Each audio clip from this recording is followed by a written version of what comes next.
Hello everyone. तो आज से हम हिंदी के क्रैश कोर्स को स्टार्ट करने वाले हैं और ये क्रैश कोर्स हर एक टाइप के स्टूडेंट या वो हिंदी के कंप्लीट सिलेबस को कवर कर चुके हैं या वैसे स्टूडेंट जिन्होंने अभी तक हिंदी को स्टार्ट भी नहीं किया, उन दोनों स्टूडेंट्स के लिए बेनिफिशियल होने वाला है। क्योंकि यहाँ पे हम इस चैप्टर के सारे क्वेश्चन जिससे एग्जाम में क्वेश्चन पूछे जाते हैं, हम उन सारे क्वेश्चन को इस वीडियो में कवर करने वाले हैं।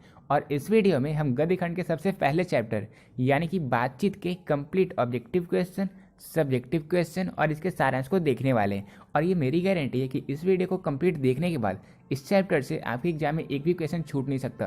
बिकॉज जितने क्वेश्चन हम इस वीडियो में करवा देंगे, 21 ऑब्जेक्टिव क्वेश्चन और टोटल 5 सब्जेक्टिव क्वेश्चन हम इस वीडियो में करवाने वाले हैं। तो उसके बाहर से एग्जाम में क्वेश्चन पूछा ही नहीं जाता। ठीक है, तो स्टार्ट करते हैं इस वीडियो को क्वेश्चन नंबर फर्स्ट के। तो क्वेश्चन नंबर फर्स्ट है, बातचीत शीर्षक निबंध के निबंधकार हैं। तो देखो, बातचीत जो है वो एक निबंध है और इस निबंध के निबंधकार कौन है? इस निबंध के निबंधकार हैं बालकृष्ण भट्ट जी, यानी कि बातचीत के निबंधकार बालकृष्ण भट्ट जी हैं। तो क्वेश्चन नंबर फर्स्ट का आंसर हो जाएगा ऑप्शन नंबर ए। अब सेकंड नंबर क्वेश्चन है, बालकृष्ण भट्ट किस युग के रचनाकार हैं? तो बालकृष्ण भट्ट जी भारतेंदु युग के रचनाकार थे। तो क्वेश्चन नंबर सेकंड का आंसर हो जाएगा ऑप्शन नंबर बी, यानी कि भारतेंदु युग। और अगर आप याद करो तो जब मैंने 2021 के क्वेश्चन पेपर को सॉल्व करवाया था तो उस वीडियो में आपने इस क्वेश्चन को देखा होगा, यानी कि ये क्वेश्चन आपके 2021 के पेपर में पूछा गया था। तो जितने सारे क्वेश्चन हैं सारे आपके एग्जाम में पूछे जा चुके हैं और जितने क्वेश्चन आपके एग्जाम में पूछे जाते हैं सारे इनमें से ही पूछे जाते हैं। इसलिए ये आप लोग श्योर रहना कि अगर आप एग्जाम में 100 आउट ऑफ 100 मार्क्स सिक्योर करना चाहते हो तो इस सीरीज को स्टार्ट से एंड तक फॉलो करोगे, आपके एग्जाम में एक भी क्वेश्चन छूटने वाला नहीं है। ठीक है, फिर अब थर्ड नंबर क्वेश्चन है, 100 अजान एक सुजान उपन्यास के लेखक कौन है? तो 100 अजान एक सुजान उपन्यास के लेखक बालकृष्ण भट्ट जी हैं। ठीक है, इसका आंसर हो जाएगा ऑप्शन नंबर सी, यानी कि 100 अजान एक सुजान की उपन्यास के लेखक बालकृष्ण भट्ट हैं। फिर फोर्थ नंबर क्वेश्चन है, आर्ट ऑफ कन्वर्सेशन कहाँ के लोगों में सर्वाधिक प्रचलित है? तो इस निबंध में बालकृष्ण भट्ट जी ने बताया था कि आर्ट ऑफ कन्वर्सेशन सबसे ज़्यादा प्रचलित यूरोप में है, यानी कि फोर्थ नंबर क्वेश्चन का आंसर हो जाएगा ऑप्शन नंबर ए। अब क्वेश्चन नंबर 5 है, बालकृष्ण भट्ट ने किस पत्रिका का संपादन किया था? तो बालकृष्ण भट्ट ने प्रदीप पत्रिका का संपादन किया था। ये बहुत ही इंपॉर्टेंट क्वेश्चन है, इसे आप लोग याद रखना। ठीक है, ये आपके एग्जाम में पूछा जा सकता है। बालकृष्ण भट्ट ने प्रदीप पत्रिका का संपादन किया था। अब 6 नंबर क्वेश्चन है, बातचीत के माध्यम से बालकृष्ण भट्ट क्या बताना चाहते हैं? तो बातचीत के माध्यम से बालकृष्ण भट्ट जी बातचीत की शैली को बताना चाहते हैं, यानी कि 6 नंबर क्वेश्चन का आंसर हो जाएगा ऑप्शन नंबर ए। और ये जो क्वेश्चन है ये आपके सेंटअप एग्जाम में भी पूछा गया था। ठीक है, सारे डेटा मेरे पास अवेलेबल हैं और ये सारे क्वेश्चन आपके प्रीवियस ईयर पेपर में पूछे गए थे। ठीक है, इनमें से एक भी क्वेश्चन को आपको स्किप नहीं करना, हर एक क्वेश्चन। अब 7 नंबर क्वेश्चन है, निम्नलिखित में से बालकृष्ण भट्ट का निवास स्थान कौन सा था? तो बालकृष्ण भट्ट का निवास स्थान कौन सा था? बालकृष्ण भट्ट का निवास स्थान था इलाहाबाद, जो कि उत्तर प्रदेश में है, यानी कि 7 नंबर क्वेश्चन का आंसर होगा ऑप्शन नंबर ए। अब 8 नंबर क्वेश्चन है, बालकृष्ण भट्ट एंट्रेंस परीक्षा कब उत्तीर्ण की थी? तो बालकृष्ण भट्ट ने एंट्रेंस परीक्षा 8067 में उत्तीर्ण की थी। ठीक है, याद रखना 8067 यानी कि 1867। ठीक है, तो क्वेश्चन नंबर 8 का आंसर है ऑप्शन नंबर ए। अब 9 नंबर क्वेश्चन है, बालकृष्ण भट्ट द्वारा कौन सा उपन्यास रचित है? तो एक उपन्यास जो बालकृष्ण भट्ट ने लिखा था उसका नाम था हमारी घड़ी, यानी कि 9 नंबर क्वेश्चन का आंसर हो जाएगा option number B. 10 number question है, बालकृष्ण भट्ट के पिता कौन थे? तो बालकृष्ण भट्ट के पिता का नाम था बेनी प्रसाद भट्ट, यानी कि 10 नंबर क्वेश्चन का आंसर होगा option number A. Balkrishna Bhatt के पिता का नाम बेनी प्रसाद भट्ट था। फिर 11 नंबर क्वेश्चन है, भट्ट जी ने प्रदीप का संचालन कितने वर्ष में किया था? तो भट्ट जी ने प्रदीप, जो कि एक पत्रिका था, उसका संचालन 33 वर्षों तक किया था। तो 11 नंबर क्वेश्चन का आंसर होगा ऑप्शन नंबर सी। अब 12 नंबर क्वेश्चन है, बालकृष्ण भट्ट का जन्म कब हुआ था? तो बालकृष्ण भट्ट का जन्म 23 जून 1844 में हुआ था, यानी कि 12 नंबर क्वेश्चन का आंसर हो गया ऑप्शन नंबर ए। अब क्वेश्चन नंबर 13 है, बालकृष्ण भट्ट की मृत्यु कब हुई थी? तो बालकृष्ण भट्ट की मृत्यु हुई थी 20 जुलाई 1914 में, यानी कि 30 नंबर क्वेश्चन का आंसर हो गया option number A. Balkrishna Bhatt की मृत्यु 20 जुलाई 1914 में हुई थी। फिर क्वेश्चन नंबर 14 है, बालकृष्ण भट्ट की माँ का क्या नाम था? बालकृष्ण भट्ट की माँ का नाम था पार्वती देवी। क्वेश्चन नंबर 14 का आंसर होगा ऑप्शन नंबर बी, यानी कि बालकृष्ण भट्ट के पिता का नाम था बेनी प्रसाद भट्ट और इनकी माता का नाम था पार्वती देवी। ठीक है, फिर अब 15 नंबर क्वेश्चन है, बातचीत के जरिए भाव बनकर क्या बाहर निकल जाता है? तो इस चैप्टर में बालकृष्ण भट्ट ने बताया था कि बातचीत के जरिए भाप बनकर मवाद और धुआं निकल जाता है। तो 50 नंबर क्वेश्चन का आंसर होगा ऑप्शन नंबर सी।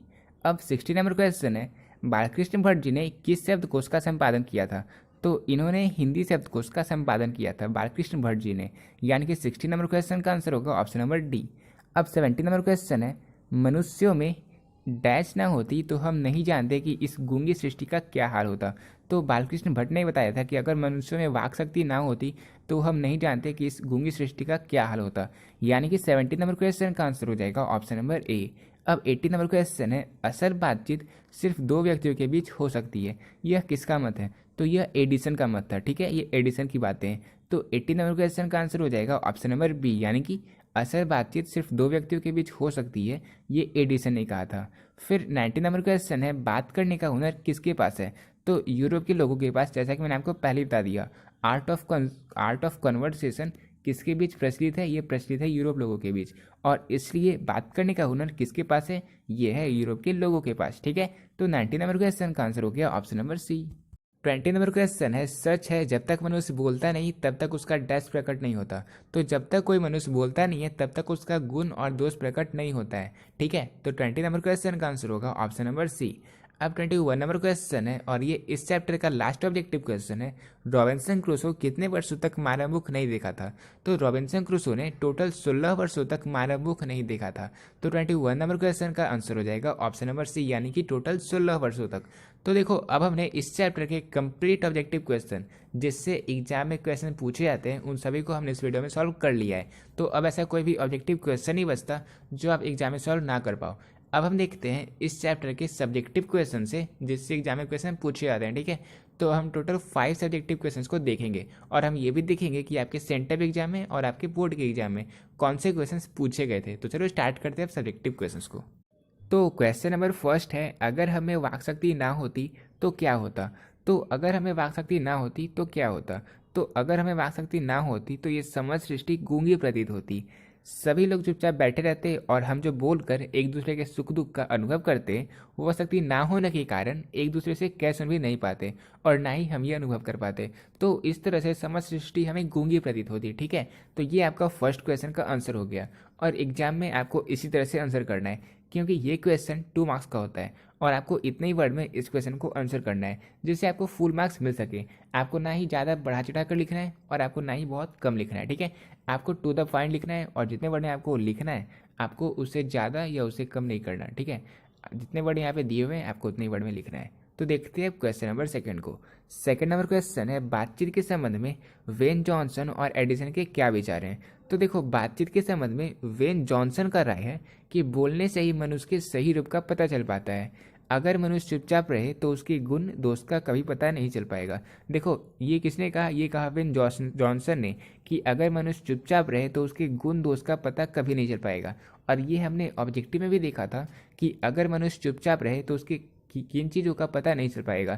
तो मैंने आपको बताया था गुण दोष का। तो ऑब्जेक्टिव क्वेश्चन भी इनसे ही बनते हैं, ठीक है। और जो ऑब्जेक्टिव क्वेश्चन बन सकते थे, सारे को मैंने कवर करवा दिया। फिर अब नेक्स्ट लाइन है, एडिसन का राय है कि असल बातचीत सिर्फ दो व्यक्तियों में हो सकती है।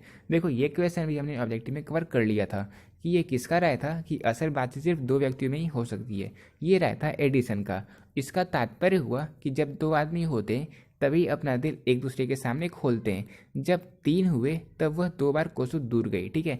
तो इसका ये भावार्थ हुआ। तो अब देखते हैं हम क्वेश्चन नंबर थर्ड को। ये हो गया question number second. Third number question है, आर्ट ऑफ कन्वर्सेशन क्या है? आर्ट ऑफ कन्वर्सेशन बातचीत करने की एक कला है। जैसा कि आपको पता है, ये इंग्लिश का एक वर्ड है, आर्ट ऑफ कन्वर्सेशन, यानी कि बातचीत करने की कला है। ये जो है वो यूरोप के लोगों में ज़्यादा प्रचलित है, ये भी हमने ऑब्जेक्टिव में देखा था। इस बातचीत कला में ऐसी चतुराई के साथ प्रसंग छोड़े जाते हैं कि जिन्हें सुनकर कान को अत्यंत सुख मिलता है, ठीक है। फिर साथ ही साथ इसका अन्य नाम शुद्ध कोष्ठी है, ठीक है। इसका अन्य नाम क्या है? इसका अन्य नाम है शुद्ध कोष्ठी। ये हो गया आर्ट ऑफ कन्वर्सेशन क्या है। ये क्वेश्चन अगर आपके एग्जाम में पूछा जाएगा तो आपको इस तरह से आंसर करना है। अब 4 नंबर क्वेश्चन है, मनुष्य की बातचीत का उत्तम तरीका क्या हो सकता है? सर्वथा नवीन संसार की रचना कर सकता है। तो मनुष्य में बातचीत का सबसे उत्तम तरीका उसका आत्मवार्तालाप है। मनुष्य अपने अंदर ऐसी शक्ति विकसित करे जिसके कारण वह अपने आप से बात कर लिया करे। तो आत्मवार्तालाप का क्या अर्थ होता है? इसका अर्थ होता है खुद से वार्तालाप करना, ठीक है। तो देखो, अब हम नेक्स्ट लाइन देखते हैं। आत्मा वार्तालाप से तात्पर्य क्रोध पर नियंत्रण, जिसके कारण अन्य किसी व्यक्ति को कष्ट ना पहुँचे। आत्मा वार्तालाप से जो तात्पर्य होता है, इसका क्या तात्पर्य होता है? इसका तात्पर्य होता है क्रोध पर नियंत्रण करना, जिसके कारण किसी भी अदर व्यक्ति को कष्ट ना पहुँचे, यानी कि कोई दूसरे व्यक्ति को हमारे कारण कष्ट ना पहुँचे। क्योंकि हमारी भीतरी मनोवृत्ति नए नए रंग दिखाया करती है, वह हमेशा बदलती रहती है। तो मानव की मनोवृत्ति हमेशा बदलते रहती है। इंसान को चाहिए कि अपनी जीवा को काबू में रखे। ठीक है, तो इंसान को क्या चाहिए? इंसान को चाहिए कि वो अपनी जीवा को काबू में रखे। और ये रहीम जी ने भी कहा था कि रहीमन जीवा बावरी कह गई सड़क पतार, आफू कई भीतर गई जूती खात कपार। तो ये एक मुझे दोहा याद आ गया था जो कि रहीम जी ने लिखा था। ठीक है, तो इसलिए जीवा को अपनी शांत बनाकर रखें और आपको उतना ही बोलना चाहिए जितना ज़रूरत हो। ठीक है, तो मनुष्य को अपने जीवा को कंट्रोल कर मधुरता से भरी वाणी बोलनी चाहिए, जिससे ना किसी से कटुता रहेगी और ना किसी से बैर रहेगा। इससे दुनिया खूबसूरत हो जाएगी। बातचीत का सबसे यही उत्तम तरीका है। ठीक है, ये कहा था बालकृष्ण भट्ट जी ने। तो अब हम देखने वाले हैं सब्जेक्टिव के भी लास्ट क्वेश्चन को, क्वेश्चन नंबर 5 को। और ये क्वेश्चन है व्याख्या करने का। आपको पता होगा एक क्वेश्चन आपसे पूछा जाता है सब्जेक्टिव का, जहाँ पे आपका 2 मार्क्स का क्वेश्चन होता है। वही आपसे व्याख्या करने का भी क्वेश्चन पूछा जाता है, जहाँ पे आपको लाइन दिया रहता है और उस लाइन को आपको एक्सप्लेन करना रहता है। तो अब हम देखते हैं क्वेश्चन नंबर 5 को। हमारी भीतरी मनोवृत्ति नए नए रंग दिखाती है। यह प्रपंचात्मक संसार का एक बड़ा भारी आईना है, जिसमें जैसी चाहो वैसी सूरत दिख लेना कोई दुर्घट बात नहीं है। तो इसको हमें व्याख्या करना है कि इसका क्या अर्थ होता है। तो देखो उत्तर, प्रस्तुत पंक्तियाँ विद्वान लेखक बालकृष्ण भट्ट द्वारा रचित बातचीत शीर्षक निबंध से लिया गया है। तो ये तो आपको पता ही होगा, क्लास 9 क्लास 10 से ही हमने इसे स्टार्ट कर दिया था कि हमें किस तरह से किसी भी भावार्थ को लिखना है। सबसे पहले हम क्या करते हैं, उसका एक इंट्रोडक्शन देते हैं कि ये जो लाइन है ये किस चैप्टर से लिया गया है और उस चैप्टर के राइटर कौन है, मतलब उस चैप्टर के निबंधकार कौन है। तो ये किस निबंध है? ये निबंध है बातचीत शीर्षक निबंध से लिया गया है, जिसके लेखक है बालकृष्ण भट्ट जी। इन पंक्तियों में लेखक ने लिखा है कि जब मनुष्य समाज में रहता है तो समाज से ही भाषा सीखता है। भाषा उसके विचार अभिव्यक्ति का माध्यम बन जाती है। ठीक है, परंतु उसके अंदर की मनोवृत्ति स्थिर नहीं रहती, यानी कि उसके अंदर की जो मनोवृत्ति है वो स्थिर नहीं रहती। कहा भी गया है कि चित्त बड़ा चंचल होता है। ठीक है, इसकी चंचलता के कारण एक मनुष्य दूसरे मनुष्य को दोस्त और दुश्मन मान लेता है। तो अपने हृदय की चंचलता के कारण जो मनुष्य होता है वो किसी भी इंसान को कभी अपना दोस्त कभी अपना दुश्मन मान लेता है। वह कभी क्रोध कर बैठता है और कभी कभी मीठी बातें करता है। इस स्थिति में मनुष्य की असली चरित्र का पता नहीं चलता। मनुष्य के मन की स्थिति गिरगिट के रंग जैसे बदलती रहती है। मनुष्य के मन की जो स्थिति रहती है वो हमेशा बदलती रहती है। वो इस लाइन में दिया हुआ है कि हमारी भीतरी मनोवृत्ति नए नए रंग दिखाती है। ठीक है, फिर देखो इस स्थिति के कारण लेखक इस मन के प्रपंचों को जड़ मानते हैं। वह कहता है कि आईना के समान है, ये जो है वो आईना के समान है। इस संसार में छल कपट झूठ फरेब सब होते हैं, बिल्कुल होते हैं। इसका सबसे बड़ा कारण मन की चंचलता है। तो इन्होंने सारा दोष मन की चंचलता को दिया है इस लाइन में। विद्वान लेखक इस स्थिति से बचने के लिए ये सलाह देते हैं कि हमें अपने मन पर नियंत्रण रखना होगा। तो ये सबसे बड़ी बात कही है बालकृष्ण भट्ट जी ने कि हमें अपने मन पर नियंत्रण रखना होगा। तो ये क्वेश्चन था और इस क्वेश्चन को आपको किस तरह से आंसर करना है ये यहाँ पे दिया हुआ है। अभी आप इसका स्क्रीनशॉट भी ले सकते हो और आप इसे पढ़ सकते हो। ठीक है, ये इंपॉर्टेंट क्वेश्चन है जो आपको व्याख्या करने में मिल सकता है। तो क्वेश्चन नंबर फर्स्ट आपका हो गया होगा 5 का। अब इसका नेक्स्ट क्वेश्चन देखते हैं जो कि बी है, और ये लास्ट क्वेश्चन हो गया अब आपका। ठीक है, क्वेश्चन नंबर बी है, सच है कि जब तक मनुष्य बोलता नहीं तब तक उसका गुणदोष नहीं होता। तो ये लाइन तो हमने 3 बार देख ली अब तक। इसका क्या अर्थ होता है अब हम ये देखते हैं। तो प्रस्तुत पंक्तियाँ विद्वान लेखक बालकृष्ण भट्ट द्वारा रचित बातचीत शीर्षक निबंध से लिया गया है, बिल्कुल सही है।